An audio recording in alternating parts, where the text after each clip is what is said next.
Worst way to catch a cheating wife. Before we get started, make sure to subscribe so you will never miss a video. So let's get started. Worst way to catch a cheating wife. This will be long as it happened a few years ago, and I just finally felt like sharing it after reading many stories and experiences here. It's my hope my story will help someone else survive cheating. I was married nearly 20 years to my ex-wife. I was a professional firefighter before we met. I began my career when I graduated high school at 17 and enrolled in Fire Academy with a parent waiver. I'm a fourth generation fireman. And throughout our marriage, working my way as high as battalion chief before requesting demotion back to rescue captain of my department's rescue squad. Since that was where all my certifications, etc. were in. Once Christmas Eve, we received a call for a structure fire at an apartment building. When we got unseen, there was 18 residents unaccounted for. We began rescue operations, and in one unit, I found a young husband and wife, got them out, and as the tender changed my air bottle, the young woman sitting with the medics began screaming, "My baby, my baby." I ran up to her and asked her, "Ma'am, what kind of baby am I looking for? Dog, cat, human, or what?" All she said was "my baby" over and over, so I ran back in. A short time later, I emerged with an infant as I made my way out something inside a building, blew sending debris anywhere. I was hit in the back by a piece of wood, like a giant splinter. I somehow still made it to the triage area, handed off the baby, and collapsed. That was when the splinter was found, sticking out of me. I was helicoptered to a trauma center. While on the way, I passed away twice and revived. I was taken in for emergency surgery. The splinter had nicked my heart and I was dying. My wife was called by my crew and told of what happened, and she told my crew that she was not coming. She had better things to do than to worry about my ploy for her attention and how I was using my job to try and get into her panties. I was in the hospital for 30 days, as they would not release me until they were sure I was healed enough to return home in a very rural area about 60 miles from where I worked in a real hospital. When I was released, I tried to get my wife to pick me up. She told me she didn't have time to make the drive.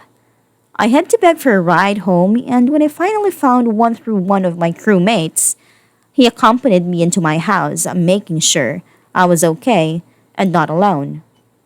We walked through my home looking for my wife since her minivan was in the driveway.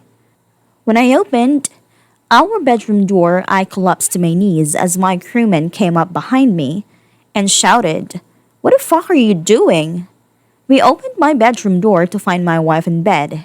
She had a man under her kitty, another behind her in her butt, and a third in her mouth. At first, the thing that hit me most was the one in her butt and mouth, things she never did with me, and that I had never tried at all, claiming I was too big and would gag her or hurt her. My friend helped me up, he took me out, then went in and gathered me some clothes to take. He took me to another friend's home where we explained what transpired. Later on, the friend with me when I caught her told me when he went in to get things for me. The ex and her boy toys never stopped what they were doing, and he took cell phone video without them noticing. A few days later, my friends helped me find a lawyer and started the divorce process. Luckily, our kids were already adults now, so we didn't have the battle and divorce to put our kids through, because in court, I learned that everyone, one in our friends group, was getting some of my wife except me. She openly admitted to doing every man in town, the judge, and how I was a nothing but a paycheck, and how she always hoped I'd die in the line of duty, and she'd get that $1 million life insurance we had if I was killed on the job. When we met and throughout life, she was always sweet and naive. She was a little slow in many things, but when her mom lost everything and moved in with us for a while, that's when my wife began to change. Her mom didn't live in the same house the entire time, as we bought a small building and turned it into a little cottage on the back end of our property so we could have a privacy.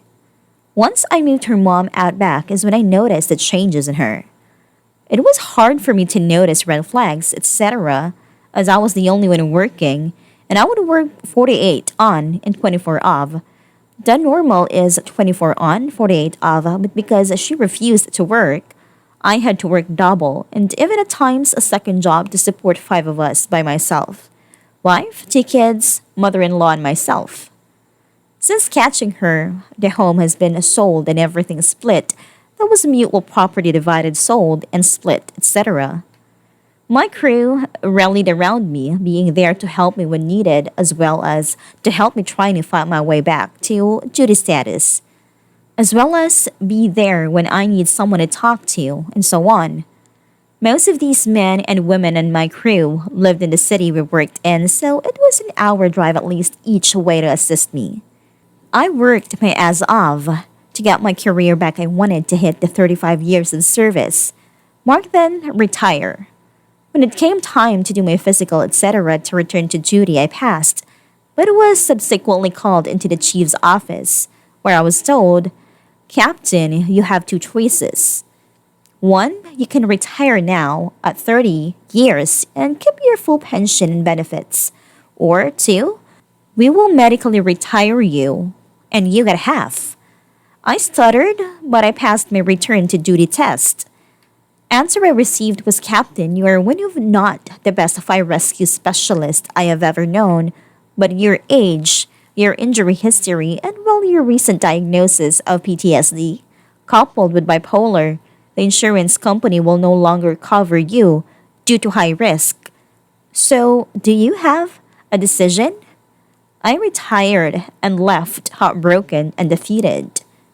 When my now ex-wife found out, she began tormenting me over it, all trying to drive me to suicide as my guess, but instead of letting her win, I left the area, began working in animal rescue to help pass time. It was the lowest point of my life. Living in an RV trailer, running an animal rescue, and no one would give me a job. Sure didn't need to work, but I needed something to do. I swore off women except for my sister firefighter. I didn't socialize or date, etc. for a long time. I thought I would never be in a relationship again. I didn't know if I could ever trust anyone ever again. Then it happened. I began playing what I guess you would call one of those MMORP games where I met a woman. We would chat, eventually exchange numbers, etc. Then 18 months later, she decided she wanted to meet me, telling my no way, you're a perv or anything, because no one is going to invest this long to pick a target. This made me laugh harder than I ever had in my life. I'll be honest, I was reluctant at first because we had a 20-year age gap. Plus, we were different races. Where I live, interracial relationships are still shunned. Yes, it's Redneckville, USA, and basically still the Stone Age in many ways here. But I agreed to meet her. I can say it was the best decision of my life. She was everything I could dream of, and more. She was old-fashioned like me. She was raised and believed a woman's number one job was her spouse and family, not money and a career. I have no problem with a working woman, but regardless, man or woman, family should always come before career or anything else. I guess it's kind of ironic in some way. I lost my dad to the Vietnam War, and here I am now. Married to a Vietnamese woman, expecting our first child November of 2021. Cheating is horrible, and maybe the worst thing we can go through. But please remember, it is not the end of the world, nor are all men or women the same as you, cheating spouse. The keys are make time for you, get help, and find yourself again. Take your time and remember something is better out there looking for you too. Suicide is a never an answer. Giving up should not be an option. You are strong, you can do it. A life can be rebuilt and become a newer, better one. Remember, life and love will always find a way.